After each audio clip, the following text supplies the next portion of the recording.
অ মই ধনশিৰি গাঁৱলৈ যাম প্লিজ মোক লৈ বলকচোন এইগৰাকী গাড়ীত আছিলে আমি কিন্তু নামি যাম ব'লা ব'লা তাই ভাড়াটো মই দি দিম ব'লা মই ঠিক বুজা নাই হৈছে কি আপুনি বেয়া নাপাব বেলেগ এখনতে আহিব দাদা মানুহগৰাকী কোন আছিল ন আমাৰ গাঁৱৰে এগৰাকী বোৱাৰী মানুহে গাড়ী ডাইনিং দিলেহে মানুহ তাই বিয়া হৈ অহাৰ পিছতে শাহুৱেকৰ মৃত্যু হ'ল আকৌ তাৰ 3 মাহৰ পিছতে গিয়েকৰ মৃত্যু হ'ল তেতিয়াৰ পৰাই গাঁওখনত কপাই মোক আহি যাব ধৰিছে গাড়ীখনত উঠা হয় তোৰ গাড়ীটো কোফা লাগিলে ভালে হ'ল দিয়ক মই বহুত ডাঙৰ বিপদৰ পৰা বাচিলোঁ কৃষ্ণ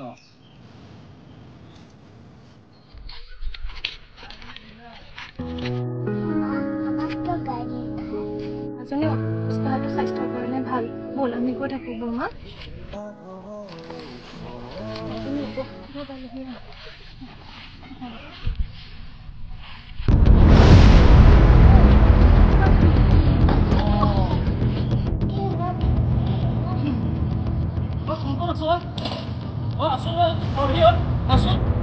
কি হ'ল জলদি কৈ কি হ'ল ঐ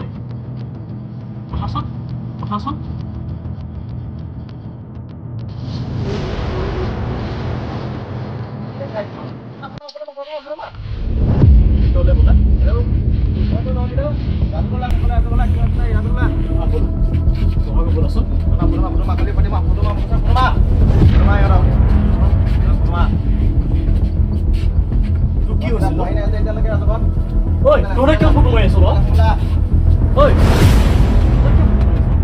ভালে হ'ল বলচোন আজি ঘণ্টাত কি হৈছে আহিছো ৰতন দা তোৰ ইমান সাহস ইমান দিন দুপৰতে তোৰ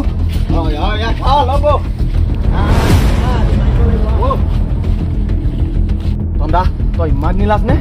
তহঁতে আচলতে বুজা নাই কি চাই আছো ইয়াৰ কথা নুশুনি মাৰ ইয়াক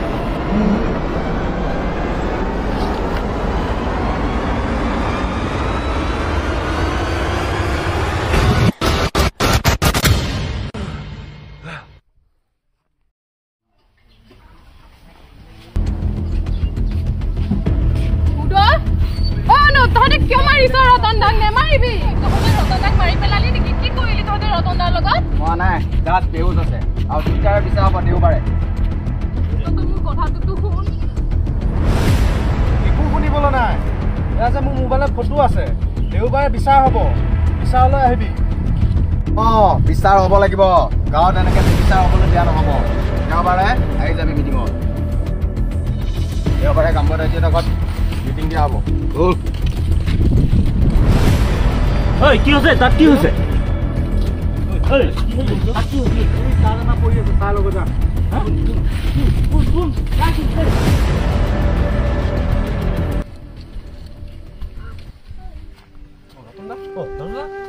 কি হৈছে তোক উদয়তে মাৰিলে নেকি বিকাশ মোক বুজি পাওঁ ন মোৰ চৰিত্ৰত আজি বৰ বেয়াকে দাগ লাগিল মই সমাজৰ একো মোক উলিয়াব নোৱাৰিম আচলতে হৈছিল ন কি আচলতে মই ডক্টৰ ঘৰৰ পৰা আহিছিলোঁ তাৰ পাছত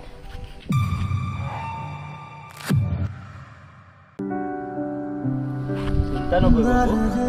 আমি আপোনাক আৰু ৰতন দাক বিপদত কৰিবলৈ নিদিওঁ আপুনি এবাৰ ভিতৰলৈ গৈ পেলাই জৰুৰী লগ লৈছে আমি আছোঁ যাওঁ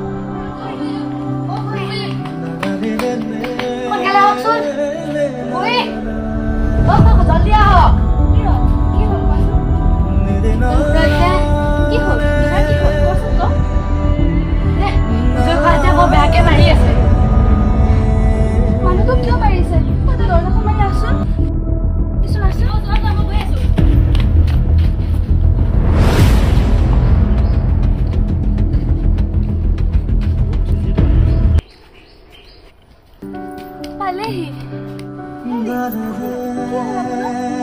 ৰবা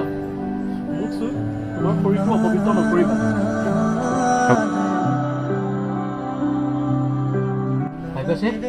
দাদা অকণমান ৰেষ্ট ল'ব দে বুজিছ বহুত কষ্ট পাইছে অকণমান ভাল পাবা তেখেতে গাটো ৰতন দা আপুনি ৰেষ্ট ল'ব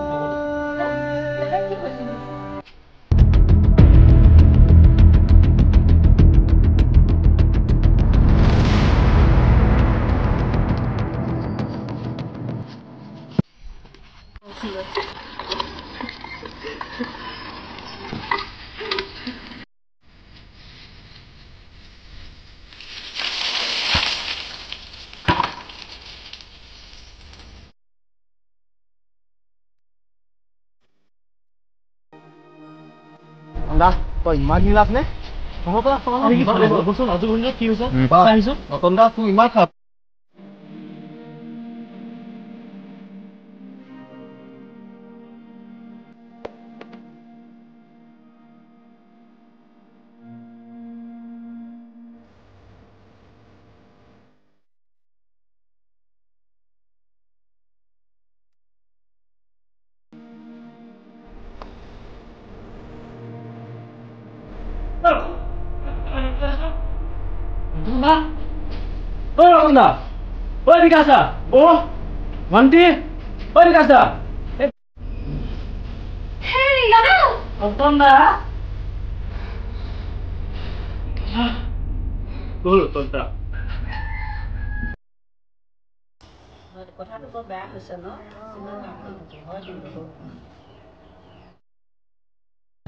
সকলোৱে মতবোৰ শুনি মই এইটোৱে পৰামৰ্শ দিছোঁ যে মাজতে মাত দিয়াৰ বাবে ক্ষমা কৰিব হিমাদ্ৰীৰ কেছটোৰ আগত মোৰ মানুহজনৰ কেছটো সমাধান কৰক এই উদয় নামৰ কালপিতটোৰ বাবে আজি মই এই সাজ পৰিধান কৰিব লগা হ'ল তাৰ কিবা এটা শাস্তি এই সমাজে দিব পাৰিবনে কিবা প্ৰমাণ আছে নেকি যে মই ৰতন দাক হত্যা কৰিছোঁ বুলি সি আত্মহত্যা কৰিছে বুলি তো সকলোৱে জানে নে কি কয় ৰাইজ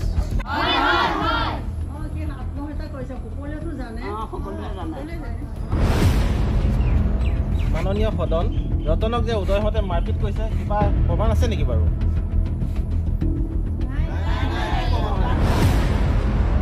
মাননীয় সদন সকলোৱে মতবোৰ মই ল'লোঁ এতিয়া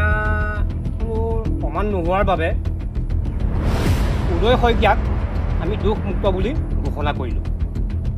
শুনক ৰাইজ সাধুসকলক পৰিত্ৰাণ কৰিবলৈ আৰু দোষীক উচিত শাস্তি দিবলৈ ভগৱানে নিশ্চয় অৱতাৰ ল'ব মই জীয়াই থাকোঁতে ইয়াৰ শাস্তি দেখি যাব লাগিব য'ত দোষীয়ে মুকলি আকাশৰ তলত ঘূৰে আৰু নিৰ্দোষীয়ে শাস্তি হিচাপে মৃত্যুদণ্ড পায় ব'লক বৌ এনেকুৱা স্বাৰ্থপৰ সমাজত আমাৰ স্থান নাই সন্মানীয় ৰাইজ এতিয়া হিমাদ্ৰী শইকীয়াক কি ব্যৱস্থা কৰিব ঘূৰে কওক সমাজৰ পৰা আইঅ' হিমাদ্ৰী তোৰ একো ক'বলগীয়া নাইনে কিনো ক'ম আৰু মই ৰতনদাৰ নিচিনা মানুহ এটাকে ইমান শাস্তি দি মাৰি পেলাব পাৰিছে তেনেহ'লে মোকনো এৰি দিবনে তেওঁলোকে ৰাইজে মোক যি শাস্তি দিয়ে দিয়ক ৰ'ব ৰাইজ ৰ'ব সন্মানীয় ৰাইজ হিমাদ্ৰীবক এঘৰীয়া নকৰিব আৰু তাইক এঘৰীয়া কৰিলে তাই এই কণমানি ছোৱালীজনী কি তোৰ যদি ইমানেই মন তই বিয়া পাতি থ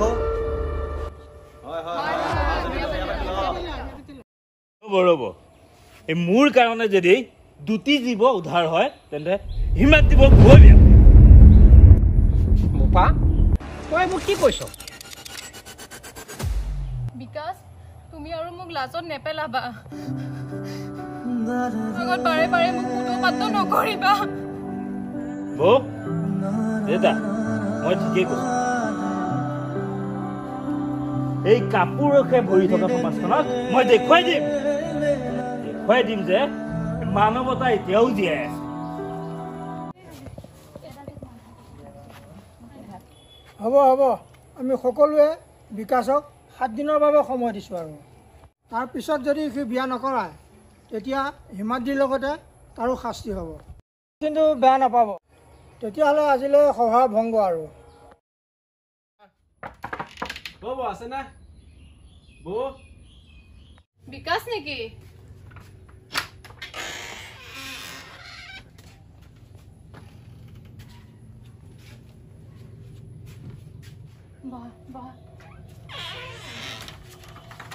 তুমি ৰাইজৰ আগত এয়া কি ক'লা বিকাশ তুমি পাগল হৈছা নেকি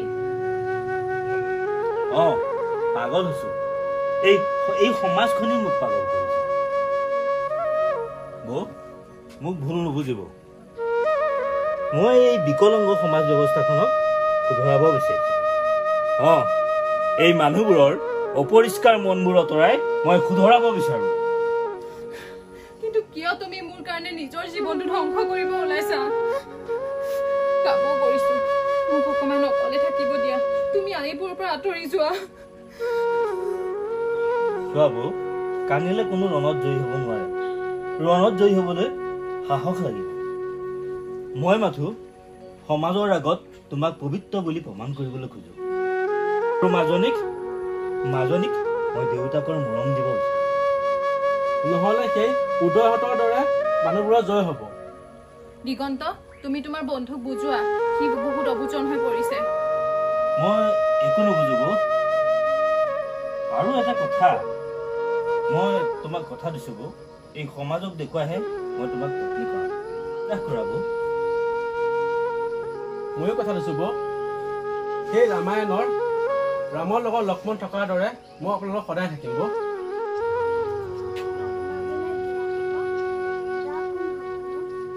তোমাৰ দেউতাৰ লগতে বিয়া হ'ব আকৌ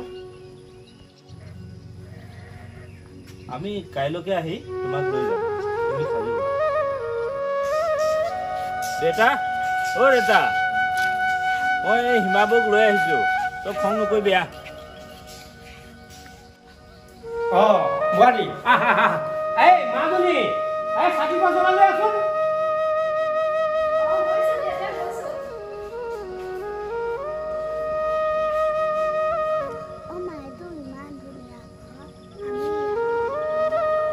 মাজনী আজিৰ পৰা এতিয়া তোমালোকৰ ঘৰ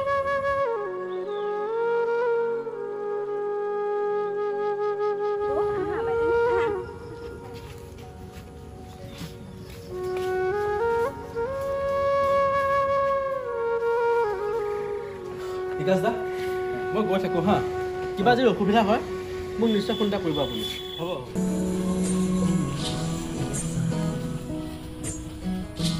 হাঁহিয়েতি পিন্ধিলো মনে খাহি বিয়পিব মই তোক লৈ সঁচাকৈ গৌৰৱ কৰোঁ বাবা বাবা সমাজৰ এই বিবেকহীন মানুহখিনিক মই মানৱতা শিক্ষা দিব পাৰিছোঁ মানুহে নিজতকৈ সমাজৰ কথা বেছি চিন্তা কৰিব লাগে এইটোৱে মানৱ ধৰ্ম দেউতা মহাভাৰতত কুন্তি দুজন পুত্ৰ আৰু মাতৃ দুজন পুত্ৰৰ জন্ম হোৱাৰ পিছত পাণ্ডুৰ মৃত্যু হৈছিলে আৰু তেতিয়াতো কুন্তি আইকটো কোনেও কুলেক্ষণীয় বুলি কোৱা নাছিলে বৰঞ্চ আমি কুন্তি আইক কুন্তি দেৱী বুলি কওঁ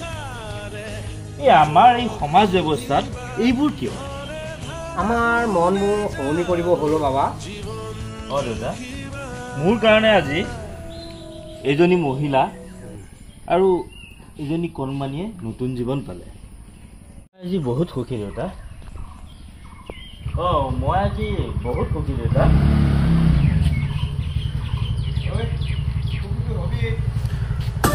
buy one get one free যেতিয়া সুখী হবিয়ে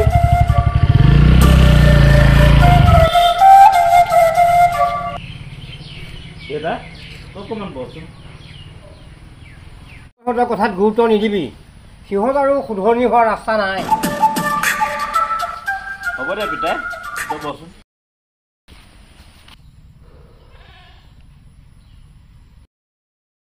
ঐ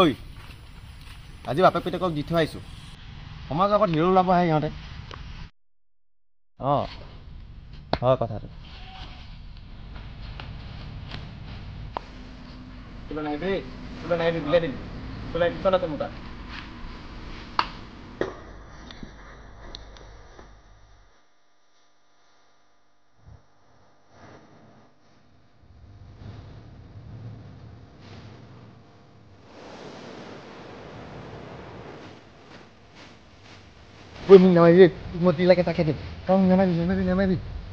তোক নেমাৰিম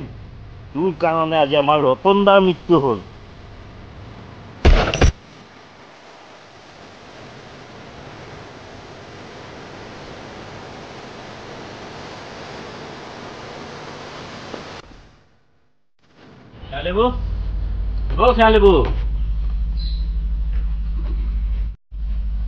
বিকাশ তোমাৰ নতুন জীৱনৰ শুভেচ্ছা জনালো দুয়ো সুখী হোৱা ৰতন দা আত্মাই শান্তি পাব দেখিছে এইমাত্ৰ মই ৰতন দাৰ হত্যাকাৰী এই উদয় নামৰ কাপ্তিকটোক হত্যা কৰি আহিলোঁ। ভণ্টি, প্ৰয়োজনত মই অসুৰ হবলৈও কুণ্ঠাবোধ নকৰোঁ। এই সমাজত ভালৰ লগত সদায় ভাল আৰু বেয়াৰ লগত বেয়াই হ'ব। মই এতিয়া যাওঁ, কথাটো যাতে আমাৰ তিনিজনৰ বাহিৰে বেলেগত যাতে কোনো গম নাপায়। মই আহিছোঁ। মই ভাবিছিলোঁ যে এদিন ন্যায় আৰু অধৰ্মৰ পৰাজয় হ'বই।